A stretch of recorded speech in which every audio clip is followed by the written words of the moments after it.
Good morning, good afternoon, or good evening, depending on where you are. I'm Graham Batsman, Senior Security Consultant at Fortra UK, specializing in EDLP, NDLP, as well as ARC.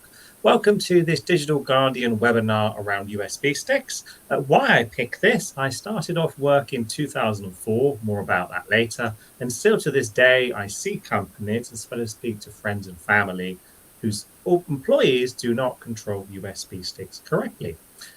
So why did I put this down? A timeless problem preventing USB data loss at your organization.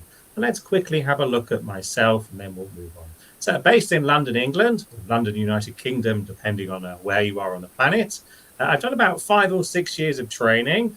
Before this, I started off work in 2004 at Marks and Spencer's, which is a supermarket, you'll be familiar with that.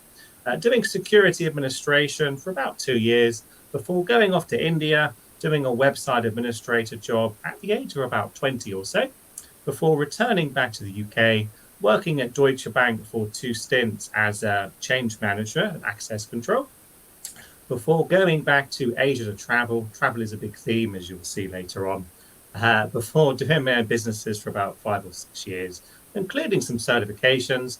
And in 2015, I moved back into the kind of real working sphere of a real job rather than self-employed, to be a senior security consultant at Capgemini UK, doing public and private sector, before moving on to QA, which is a training company based in the UK and Ireland, to do training in multiple countries from age 10 to age 70, before going to the Middle East to work as a trainer for some government academies over there, and then returning back about 2 years ago, very close 2 years to this week, as a security consultant for Digital Guardian UK under Fortra.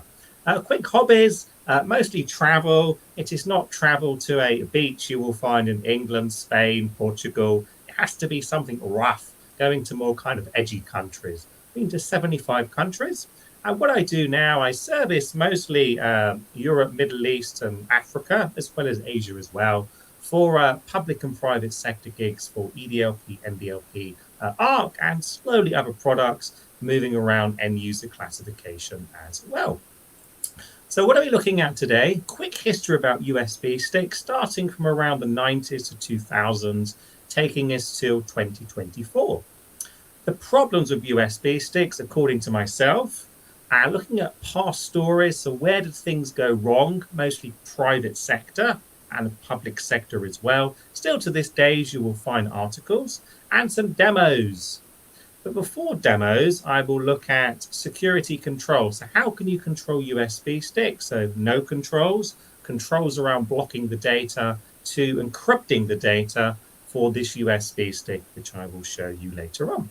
And questions, anyone has any questions, feel free to put it in the box and we shall cover that in 40 minutes time or so. So let's firstly look around history of USB sticks. Here we have a USB stick, probably about 5 years old, probably is worth about $10 or so, and has about 16 gigabytes of storage, which is not that much, but it can still quite a lot of data. If we move back about 24 years, we can see the USB stick on the right-hand side, which is M Systems. The early USB sticks were invented by IBM and also some Israeli companies. In those days, $50, which isn't tons of money, but compared to what you have now, it's about 5 to 6 times more than you pay now, especially size-wise as well.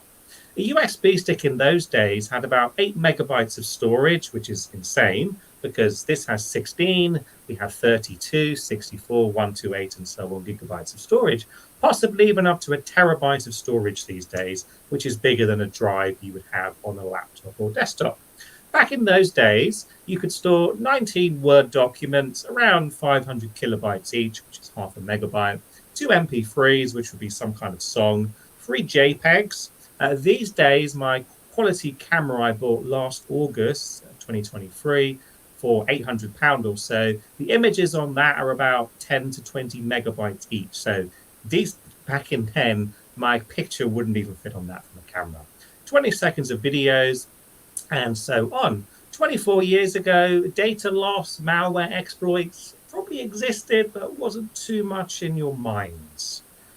Back in those days, a USB stick, as the one on the right-hand side, could probably steal maybe one or two company secrets, which is not too bad. But there was a problem. It's not like a Mission Impossible film where you could walk in, transfer the data in 5-10 minutes while someone was coming to get you. Back in those days, the data transfer was in the kilobytes or megabytes per second, so it was rather slow. The other problem you had was drivers.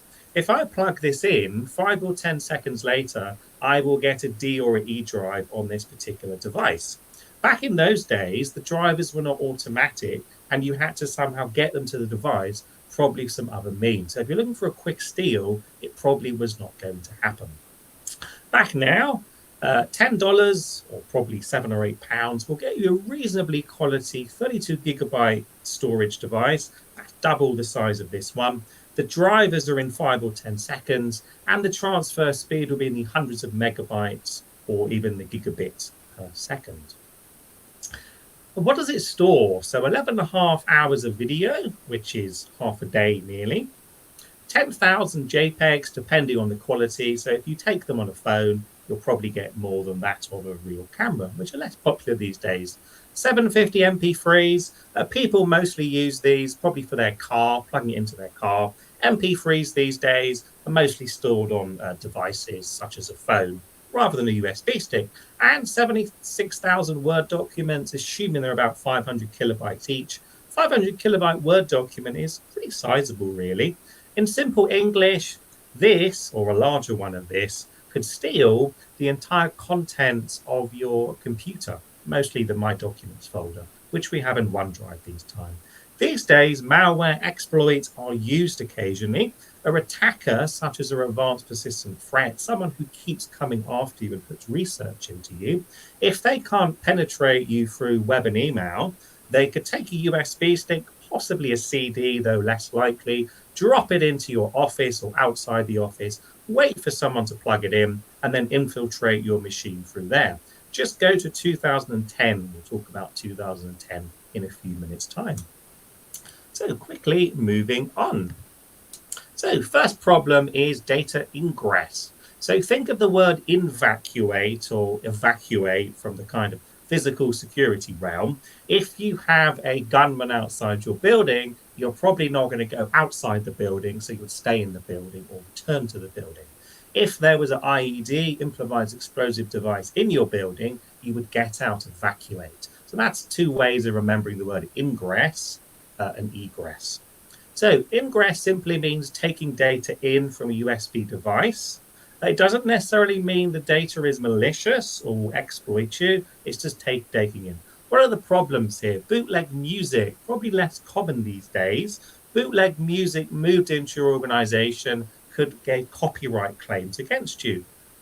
Bootleg movies as well, same thing. You are a massive organization with 100,000 staff. Somehow it's leaked to the press that some of your staff have bootleg music or movies. That's going to be bad for you and probably get you fined tens or hundreds of thousands of pounds as well. And bootleg software. So go back 20 years or so, many people were on kind of Napster, BitTorrent and others getting bootleg software. Probably less common these days, but again, that can get you in trouble from a licensing term. And what about legal software? So we take CCleaner.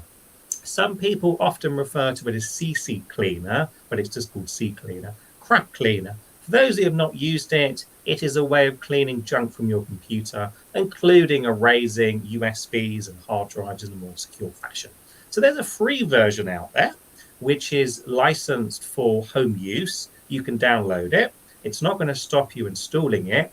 If you look at the actual licensing conditions, though, on that particular software, you will notice it mentions on it, not for commercial use. I use Pravazza personally on my home machine because it has no licensing issues, but my home machine, of course, is not a work machine.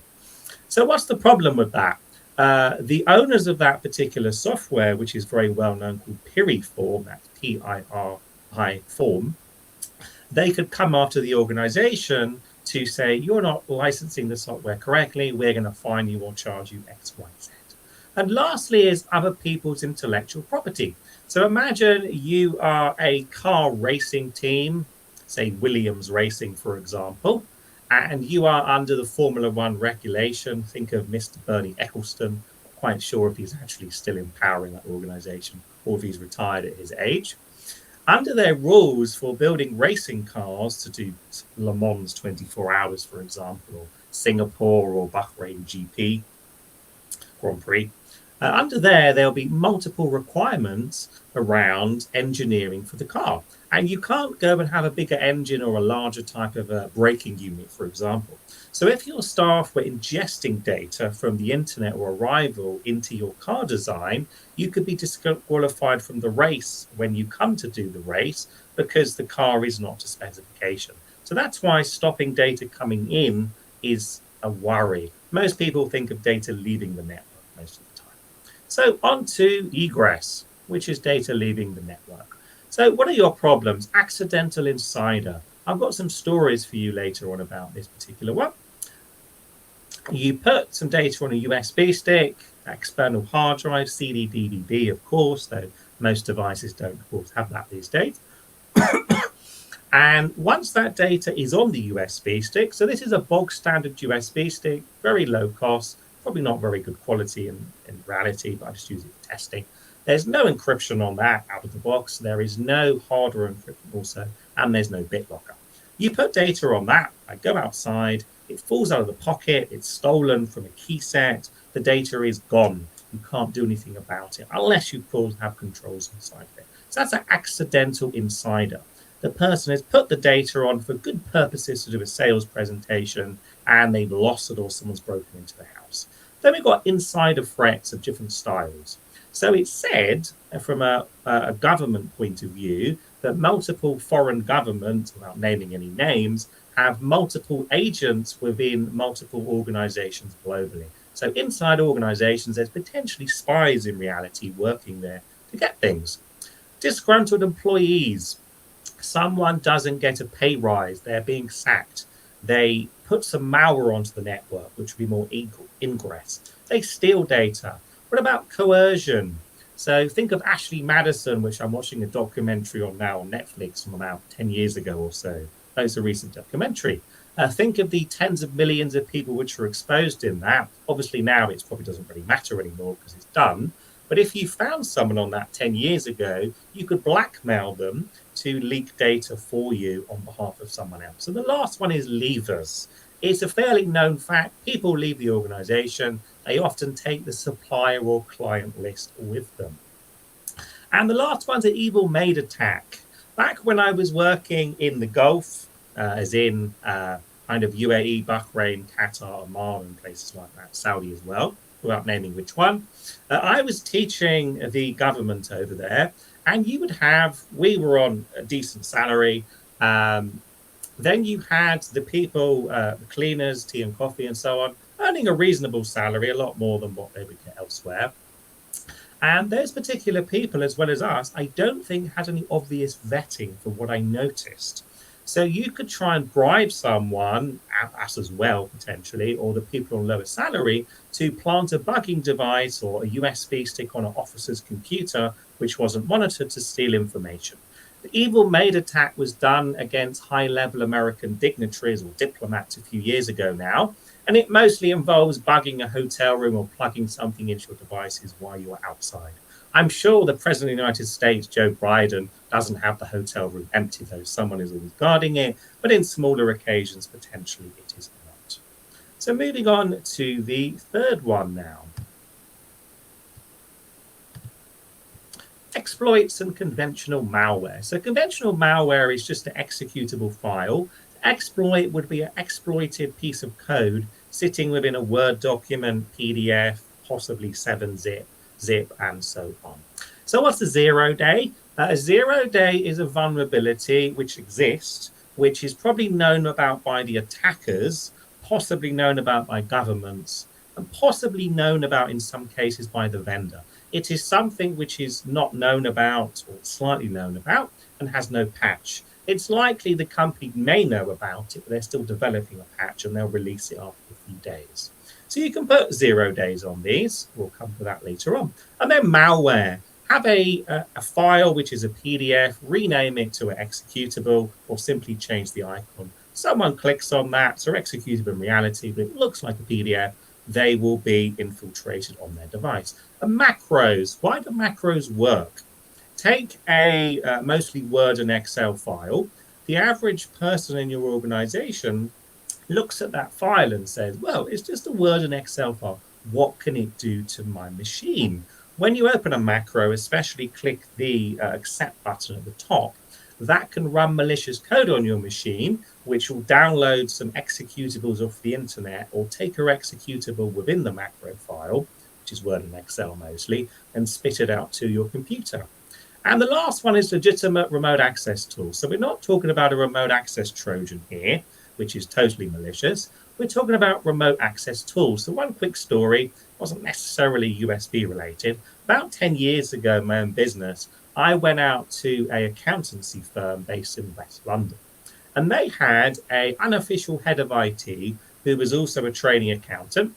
He put his notice in, so 1 month. He left the company on good terms. A few days after he left the company, down the road, opened up a new accountancy firm, which had a very similar logo, similar website, similar name, similar color scheme to the company he was at previously. It was probably because the web designer was actually the same one as the other one. We're servicing both. And what he did, right, the last few days of his employment, he put something like LogMeIn or TeamViewer, onto the computer. And he could dial in every night without anyone knowing and suck off the customer data to open up at his particular place. So you can use that. If the likes of TeamViewer, LogMeIn, AMI are blocked, you could possibly smuggle them in through a USB stick. And why does it work, you're wondering? Well, these products are legitimate. They are typically not flagged up as malware, apart from AMI, which is AMMYY. A lot of technical support scammers use AMI, hence why it's flagged quite often. And because it's often not flagged up and digitally signed, it's not going to be detected because it's legitimate software. But with anything, a gun, a knife, it can be used in good or bad purposes. So those are the 3 particular problems I had for you today. And let's have a look at some previous stories. So for this, I'm going to share my right-hand screen. Quickly go onto the share button, entire screen, and here we go. So these are 4 stories. So the first one is around child benefits data, which is governmental data. This happened in 2008. These are quite old, these stories, but you do get some new ones still coming to this date. So this was around HMRC, which is the tax man in simple English. In America, it's probably the IRS, Inland Revenue Service, and so on.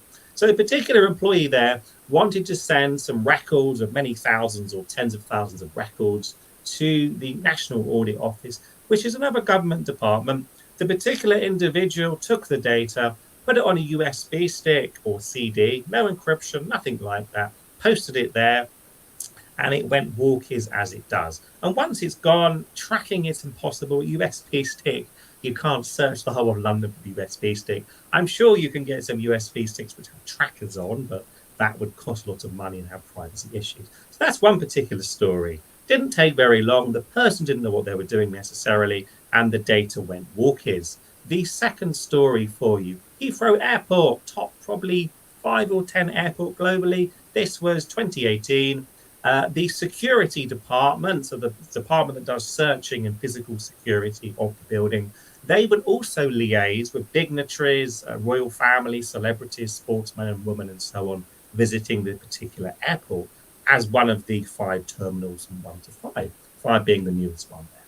So this particular one was a USB stick with 76 folders, 1,000 plus files on it, confidential, around the security design, details around some of the staff, so birth, passport number, and so on, which could be used in identity fraud as well. And as well as this, the story went that there was details on foreign dignitary visits, past, present, and future on this particular USB stick. So that went walkies, and they were fined $120,000 around 6 years ago or so. A bigger one, this was a more famous one. This was the little joke about where was the USB stick found, and it ended up in a car park somewhere in England, I believe. So there was a USB stick with 12 million records on, which came from central government. Those were usernames and passwords as more. It was discovered in a car park, rather funny place to find it really. Oh, a pub car park. Looks like someone wanted to take the data, went for a drink, possibly drunk, who knows, and maybe it fell out into the pub car park there. After that, apart from the big investigation, this was massive news in 2008.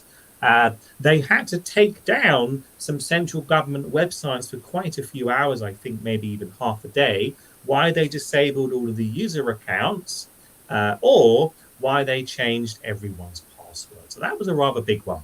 And the last one is, of course, Stuxnet. This was around 10 years ago or so. So we have Iran. You can see international politics recently, Israel, Iran, other countries versus as well. And with Iran, people are concerned about civil or nuclear missile capability or bomb capability. And you could go and fly in there and bomb the place, as we kind of saw recently between two countries. Problem is, you may get shot down and you might cause some radiation leaks to the country or the local areas, which wouldn't be great. So one thing we look at is Stuxnet of around 2010, 11 or so on. It's allegedly the first cyber weapon. I'm sure many of you will know about this particular story. Allegedly done by XYZ governments in the Middle East, as well as probably in Europe and North America as well, possibly Australia. And these particular power stations or enrichment plants, which have centrifuges to spin uranium or plutonium for future use, these particular plants, in theory, have an air gap, which means there's no connectivity to the internet for this particular plant, which is heavily fortified with anti-aircraft guns, as we saw a few weeks ago with a strike against Iran. So the problem you have here is how do you get the 0 days of the malware, multiple 0 days in? One possible theory here was a USB stick or multiple ones which were dropped near the plant, which got the malware in. Once the malware got in, it did a kind of Mission Impossible style thing where it would intercept the system calls and tell the operators in the monitoring room that everything was okay. So this was potentially a USB stick. We can't necessarily prove this, of course, because you would have to ask some spy agencies on Iran themselves, and they're probably not going to give you the correct story. So those are 4 stories for you. And now let's look at how you can secure USB sticks at your organization. Let me just flick through. So first option here is a speeding camera. Speeding cameras were allegedly invented in the Netherlands some years ago, according to Jeremy Clarkson of Top Gear or Grand Tour anyway. So when you're wondering, what's a speeding camera got to do with a USB stick? Well, we have a road, and the road has a speed limit of 20 to 70 miles an hour. If you're in Europe, you're probably looking at 120 to 130 miles an hour, or kilometers per hour, sorry, especially in France, which is a country I like, because you get to do 130 kilometers per hour, which is about 80 something miles an hour. So probably wondering, what's this going on about here? What's this man talking about? You have a speed camera there, which may be fixed or portable. Your car, though, can go from probably 0 to 130 miles an hour in many, many seconds, depending on what car you have. Sure, if it's a Porsche, it will do it in well under 10 seconds. If not, you're probably looking at 20, 30 seconds. Your car, though, can do whatever speed it wants. It has no speed limiter. Moped, which is a small motorbike, does not. So what you can do here is you can say to your staff, you are not allowed to use USB sticks. You have to use security and encryption and BitLocker and hardware. Problem is, if you are just telling people to do it based upon a piece of paper policy, your staff are not going to follow it. That's why I said what could go wrong. You tell your staff to do something, they're probably not going to listen. All of us go over the speed limit occasionally, not by too much for myself anyway, not that I should mention this. Nothing will happen to the car, and it's a risk approach of are you going to get caught? And probably from this point of view here, probably not going to get caught. So that option of just having a policy but no controls is not a great idea. We all bash users and say, well, it's the user's fault this happened. But if you don't give training and security controls to users, you can't really bash them. Second option is a write blocker. So you allow the USB stick to be mounted. You say that data from the USB stick can be copied to your device. But if someone tries to move data from your device, be it classified or not, to the USB stick, you're going to block it. So what can go wrong? Mostly the ingress point of view. You could again be taking in malware, exploit, copyrighted data, bootleg music, software, movies, and so on. So this particular option is some security, but there's of course a problem, which there is a solution to actually. Third option for you, mount blocker. So we plug the USB stick in, and the operating system somewhat detects it, but the particular software, in our case, Digital Guardian EDLP, will see the USB stick, it will block the mount. So normally you put the USB stick in, you will get a D, E, F drive, depending on how many drives you have on your machine. In this case, you will not see the drive shown in the first place. So very, very, very good security, probably the best one you can do. What can go wrong? Probably nothing really, because you're blocking read and write and also copying data to your device as well. Of course, it's very strict, but great security gives you reduced usability. Fourth option, this is a backup option we offer, which is a read and write blocker. From the eyes point of view, it's pretty much the same as a mount blocker. But in theory, what it does is it blocks read and write. So the USB stick will be somewhat presented to the operating system. The user won't see it though. They can find it if they really want to, but they can't do anything with the USB stick. Why do we do this? Sometimes with SD cards, which are usually used for phones as well as cameras, sometimes the SD card to the operating system isn't presented as a conventional USB stick. So we have this particular option to control SD cards as a backup plan there. And your last option now is encryption options, which we'll demonstrate in a few minutes as well. So the first option is a hardware encrypted USB stick. I have one of these by iStorage, which is a company based out in London, though I'm sure the product is reselled and not actually made in London itself. So this is a hardware encrypted stick. Either these are authenticated with a password or by a physical pin pad. Security is great. What is the problem? Usability isn't much of a problem. Management isn't much of a problem. The problem is cost. Some of these particular devices will cost you £50 to £200. So my one downstairs has 32 gigabytes of storage. If I lose that, I don't mind about my data anymore, but I've lost £100 and something of USB stick. Of course, to a company, the data is probably worth more than £100. Management of these can be a problem because some of these are not centrally managed, so each person manages it by themselves. And the next one for you is volume-based encryption. This is mostly referring to BitLocker and VeraCrypt, or TrueCrypt as it used to be known before it went out of support. And now we have VeraCrypt. These options are often cheap or free. Why everyone uses BitLocker is it's integrated into the operating system. It's included in the license. Security can be decent depending on how you configure it. So you can configure it as full encryption, or you can do encrypt as you grow, which only encrypts the use space of the device, which means forensically on BitLocker, potentially, you could maybe get data which isn't encrypted in the background. For this to work, you need the relevant software for it to function. So if you do BitLocker on a Windows machine and take it to a Mac, it's unlikely to understand it. And the last option, which we'll talk about more today, is software-based file encryption.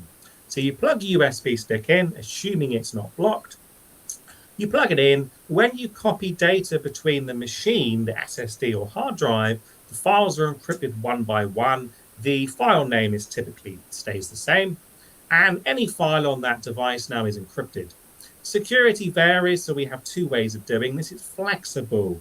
We can encrypt a USB stick using a password-derived key, which means that particular USB stick can be taken outside of the network, which of course has a security risk with it, but it allows it to be opened up with no additional software because the software is installed on the particular device. Fairly priced. On the right, we have a security triangle. We're all used to the security triad of confidentiality, integrity, and availability. This is different. This says the more money you spend on security probably gets better, but usability goes down. Volume-based encryption will cost you a bit, give you decent security, but it's a bit difficult to use. Software encryption gives you reasonable security, not amazing security, as you have on hardware, which of course has pros and cons, but it gives you flexibility, it's faster rollout, and it moves around. So when you design this, you have to think, how do you want to do it? Do you want to force the USB stick to work only in the network, which we can do very easily? Or do you want to allow password encryption, which means the USB stick can be taken off the network? Reasonable, but it gives you a chance of leaking because the USB stick can work outside of the network. So now we are going to flick along to demos. I have 3 or 4 demos for you. And for this, I am just going to log on to my Digital Guardian console. I'll share the screen in a few seconds. And here we have the USB stick.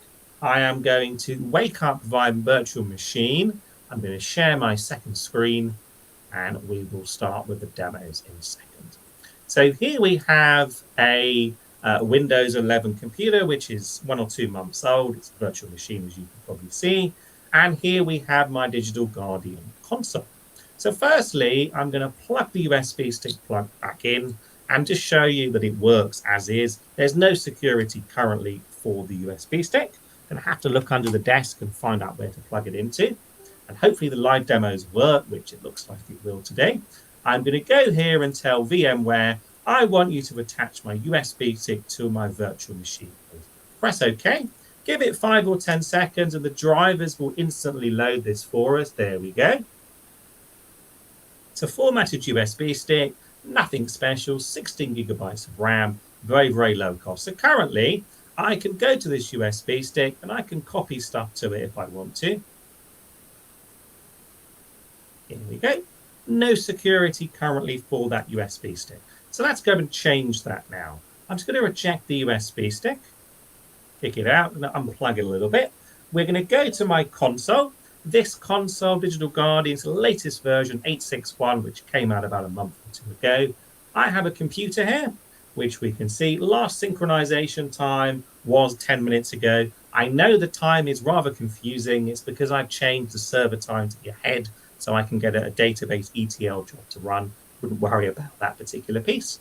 And let's now go to a policy. So I'm going to take our granddaddy policy, which is the Windows Data Protection Pack, which typically ticks off probably 70 to 90% of customer requirements. This particular policy will control loads of stuff for you. Cloud applications, FTP, RDP, webmail sites, email clients, and so on. It's already deployed, and we're just interested in one thing.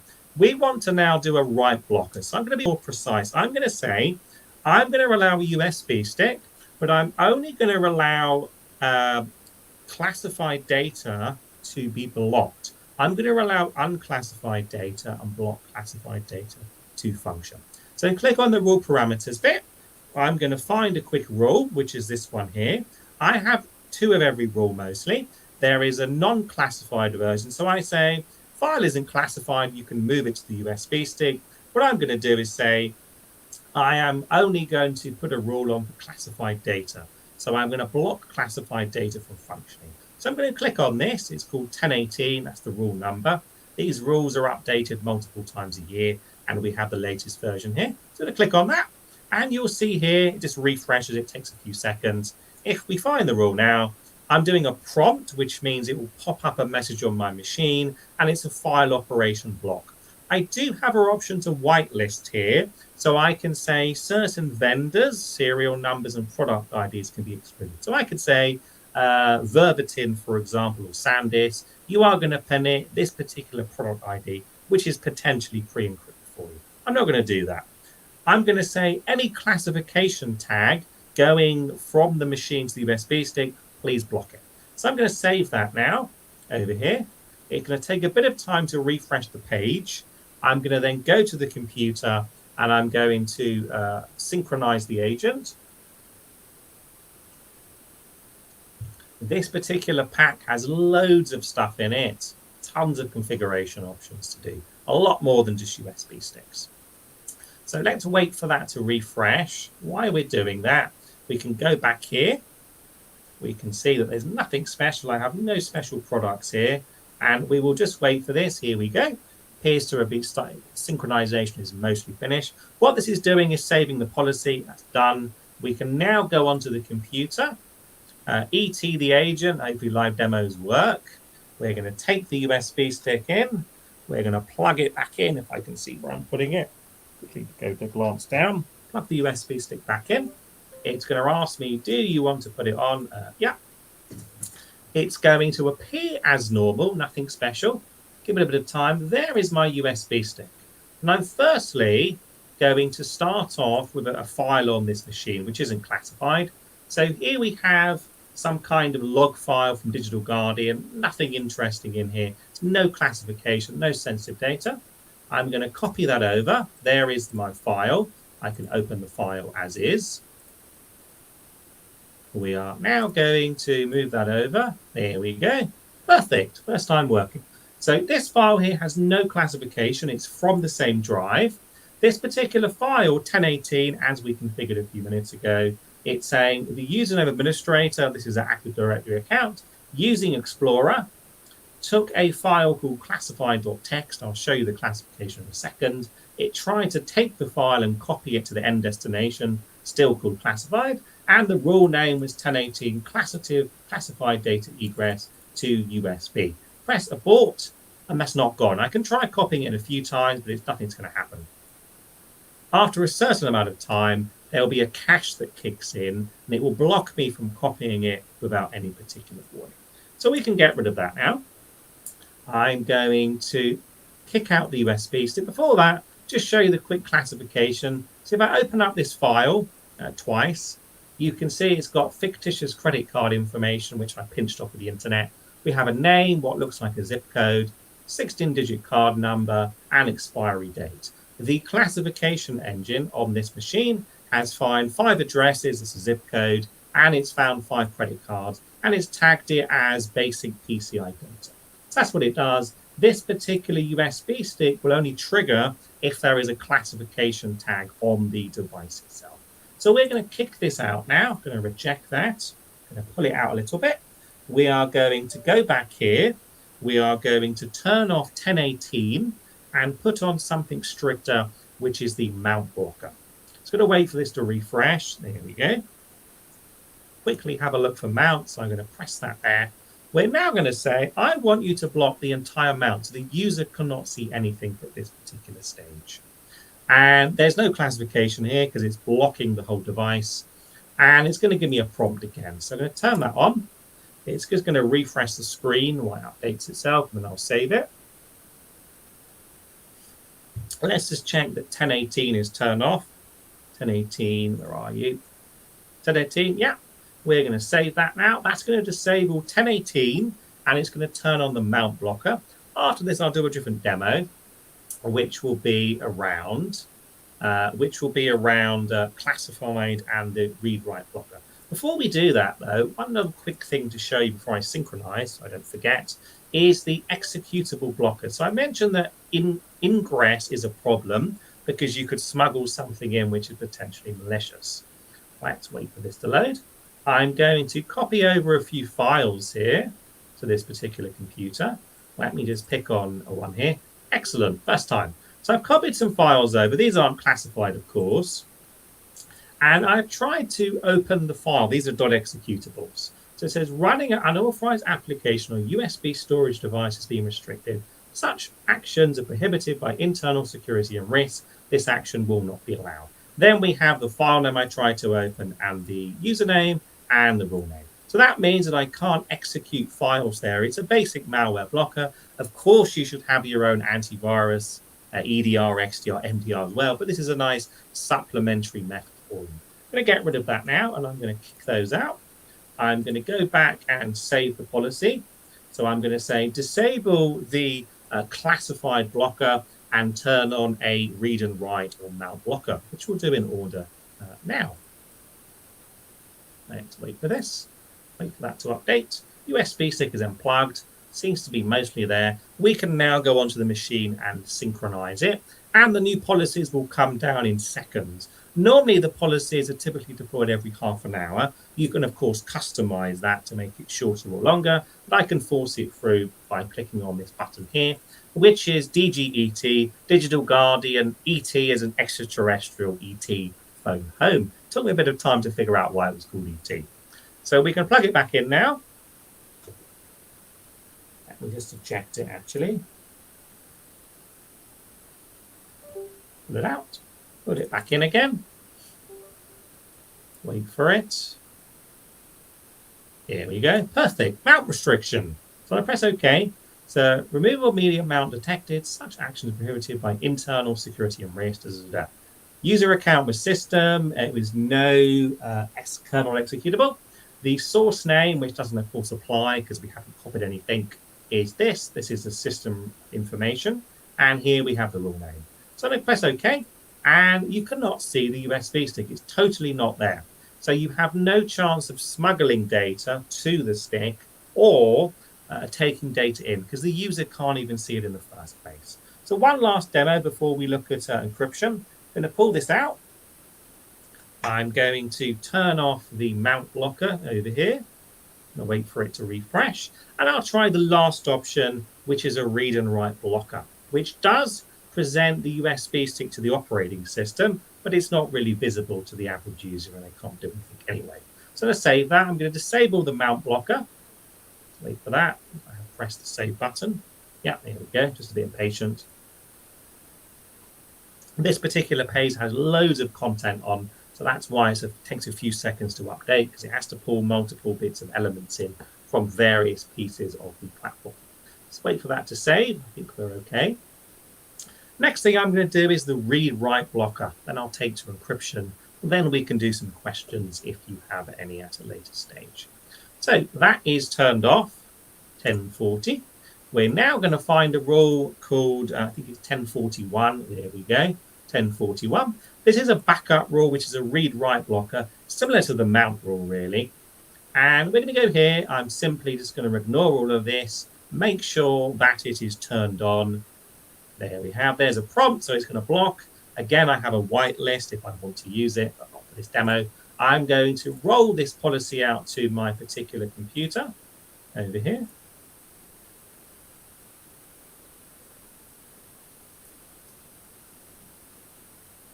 Wrong one. Slight database issue potentially. Oh, wrong one. Oh, there we go. We're okay now. Yeah, we're okay. So I'm going to roll this out to this policy. This is a read and write blocker to all Windows machines, which in my case is just one machine anyway, because it's just me and the network. Press OK. That's saved. Now we're going to go back here, run ET, plug this back in, give it some time to update, plug my USB stick in and out, wait for it to pop up. Go back over here. We're going to say, please connect my USB stick. Wait for it. Perfect.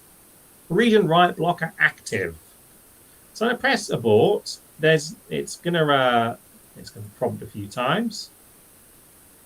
And what you will see is there's no USB stick actually presented. What I'm going to do now, I'm going to open up computer management onto this computer and just show you the USB stick is actually there, but it's not usable from the user's point of view. So quickly go to Disk Manager, get rid of that for later. And there is the USB stick. It's there, but it's not showing me it. If I try and format this, it gives me an error message because the agent is blocking writes to that particular USB stick. So that's that. Lastly, I'll do encryption. So let's just close that. Here we go. I'm now going to deactivate this, and we're going to have a look at encryption. So we do encryption in two particular ways. One of them is encryption, enterprise encryption, which is totally transparent key-based encryption, or we can do password-derived key encryption with a user's password. So that's off. I'm going to start off with the enterprise encryption. This is totally transparent to the user. It's made up of two rules. One does the encryption. The other one will warn you if the encryption module is disabled for some particular reason. So you can block data transfer if the encryption module is not activated which is possibly where someone disabled the module.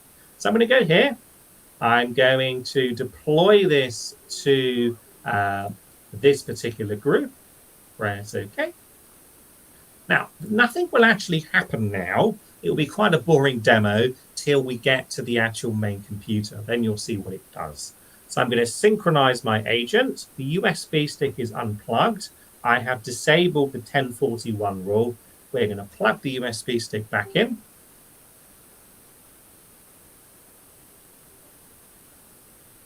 If we're lucky, it will appear in 5 or 10 seconds. There we go.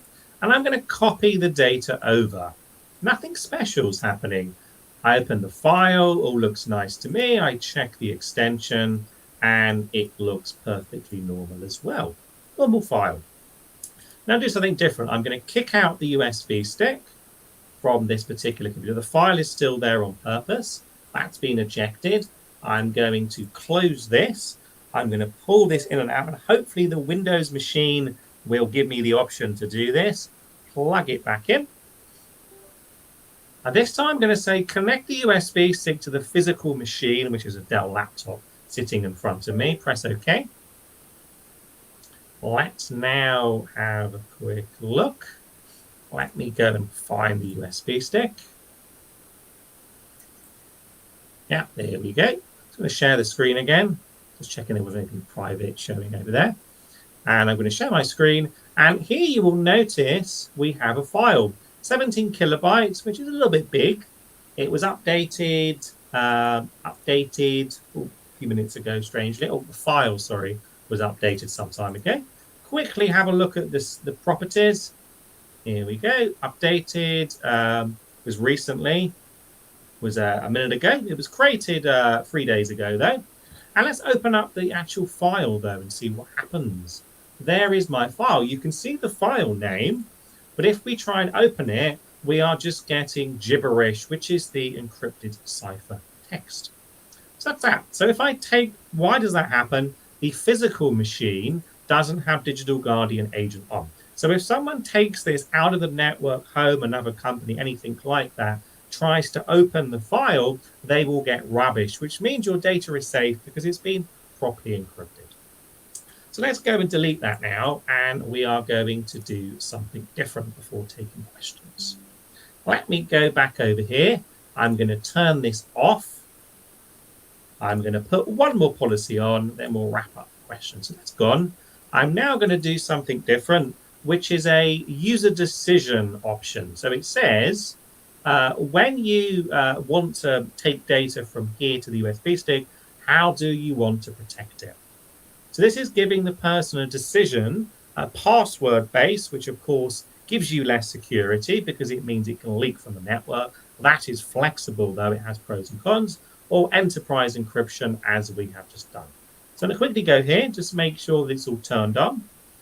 Yeah, this particular one, as I mentioned, if for some reason the modular feature is disabled, it will warn you, we will now be taking non-encrypted data. Do you wish to continue? So it's a way of blocking it if something doesn't work because it's disabled. So we'll leave this as is. Everything is turned on correctly currently. We're going to deploy this to the computer. Just make sure the USB stick is unplugged before I do this change. Press OK. Currently, the feature is installed and disabled. Typically need a reboot if it's not, but I have done that previously. I'm going to go back to my computer. It's on the wrong side. Computer, where are you? I have lost my virtual machine. Where are you, virtual machine? Let me just stop sharing and find the virtual machine. The computer is a little confused. Something is strange on the computer. Where are you? Weirdly, the virtual machine is there, but it's not letting me get it back, bizarrely. I will just try. If not, I will move on to the questions so we don't waste time. Very, very, very, very strange. No, I'm afraid it's best taking questions. Strangely, the virtual machine you can see is here, but it's not letting me select it. Something is wrong with the operating system, most likely, rather than the actual agent. So we have 10 minutes left. I'm sorry I couldn't show you the last piece. The last piece would be you're plugging the USB stick. It says to you, do you as a user wish to use password encryption? Oh, here we go. It's come back to life. Let's just quickly finish it off, actually, since now it is actually back online. So let's do share. I think everything is okay. Let's plug the USB stick back in, and hopefully all is well. Something going on funny with the virtual machine software then. Plug it back in and see where to plug it. And then I'll show you the last particular demo. Let's hopefully this works. Press OK. Yeah, let's do that. Last quick demo. Let's wait for it to come back. Perfect. Apart from the 2-minute delay, we are doing good. Let me go and take the non-classified log file again. Put that over there. That's great. Take this. Perfect. So, company policy requires that all files must be encrypted as they're moved to USB or otherwise sent out of the network. Do you wish to use enterprise encryption where anyone in the company can access the file, or password encryption where a password must be presented? I'm going to do password encryption now. So I'm going to say demo to class. Going to put in a password. Let's just go and make some random password on this computer. Completely make something up, a bit gibberish, but it's fairly strong. Press OK. Here we go. What you notice now, I won't demonstrate it because I've only got 9 minutes left, is that here you have the unencrypted file, which is meant to happen. We have the encrypted file, which looks the same as it was before. There it is. Over here, we have dgCipher. That means if this particular USB stick goes out of the network, which of course does lose you control, but it gives you flexibility, you can open up the encrypted file by clicking on dgCipher, type in the password, the one I just put over here, and it will function. So those are the options at the end of the demos. We now have 8 minutes left for questions. I will just stop sharing and see if we have any questions in the box. Let's have a quick look. So we have one question from George. Can we create an USB exception, i.e. a USB stick A must be blocked, but USB stick A is to be mounted using some kind of ID if there is one. So these particular USB blocking policies or encryption policies, we can deploy them by a person's computer. So you can maybe have one person in a machine group which would allow USB, another one wouldn't. We can also do exclusions as well. So you could make multiple policies and have different exclusion groups and have a auditing. So the answer to your question is yes. We'll have to figure out how we're going to do it in your particular case. But there will be a way, George. Thanks for the question. Do we have any other questions? Let me just look at the other chats and see if there's anything there.